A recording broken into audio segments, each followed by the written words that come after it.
from the classic sitcom The Love Boat. Now he's starring in the Connecticut Repertory Theater's latest production, How to Succeed in Business Without Really Trying. That sounds like a thing that we all need to learn a little bit more about. We're so excited to have him here live in studio. Fred Grandy here, who stars as J.B. Bigley in the play. Welcome to CT Style. Thank you. It's great to be here. Absolutely. So you're staying up at Storrs? I am staying at Storrs on the campus of UConn, and of course the Connecticut Repertory Theater is part of the UConn campus. What's so great about this show is there are professionals in it like me, but they also have a huge complement of students from all over the country.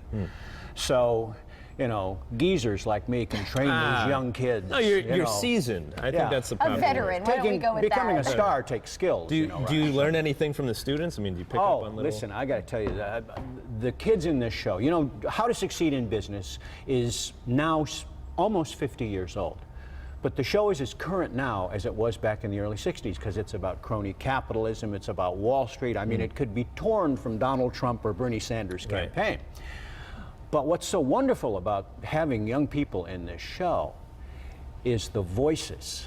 The quality of singing in this show is phenomenal, and you think, wow, these kids are just at the beginning of their career. They have so much to look forward to, well, and they make my job so much easier. Yeah, and it's got to be cool that you're able to work with them. Of course, everybody knows you from Love Boat, but then after that, you not everybody. Well, do people stop you many on the streets? people. I'm certain they do, well, right? yeah, but I'm getting things like, you know, my grandma and I used to watch you on TV. It makes you feel good, right? Yeah. Again, seasoned. That's the key word. But you worked with the Mindy Project, which a lot of people are familiar with. That's my newest TV venture. I've been on the Mindy Project now for about a year, on and off.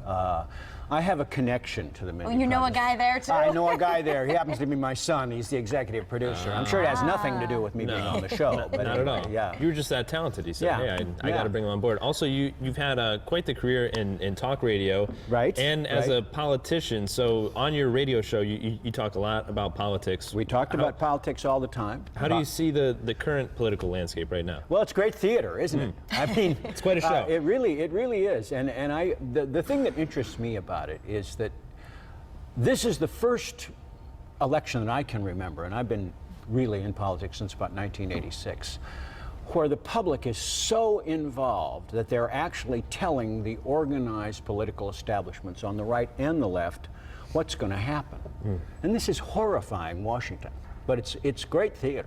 Yeah. And do you think it's a good thing, though, overall? It is a good thing. Everyone's It is a good involved. thing. And again, there's a parallel with How to Succeed, because this is a show about a young guy who comes into a huge corporate establishment and through his own cunning and guile and charm uproots the entire thing and winds up becoming the chairman of the board. I just gave away the show, but you're still going to come. You still have to go to it. Of course. I mean, really. Who's the show for? Who's going to enjoy watching? How to Succeed? Yes. Everybody. I can't think of anybody who wouldn't love this show. I mean, it's been done 3 times on Broadway. It is a wonderful show, a very funny show. It is, as I said, 50 years old, but it's still very current. But if you remember the classic sitcoms like the Dick Van Dyke Show and the Mary Tyler Moore Show and The Love Boat, I guess, it has that feel to it. Plus, it's 1960s, so we're all dressed like the Madman cast. Oh, nice. Oh, So, I mean, Style. Yeah. So if you had to choose between TV, radio, theater, which is your go-to? Yes. All of them. Yeah, why not? I All mean, the above. why choose? I mean, really. As long as the check clears, right? Well, That helps. Yeah. That's the what it's check all is about. important, but not as important as the show. And, you know, we're going to be there from, I think we open on the 2nd of June, run through the 12th, and I hope to see everybody there. Tickets Easy to still get to. available? Oh, of course. Yeah. Of course. Fantastic. Make sure you guys head on over Yeah. to the website, crt.uconn.edu, for your tickets. Make sure you grab them again, June 2nd to the 12th. Yeah. This was great. Thank you for being here in our studio. Thank you for having me. Never have big Well, stars. yeah. This is terrific. We will see you at the theater, won't we?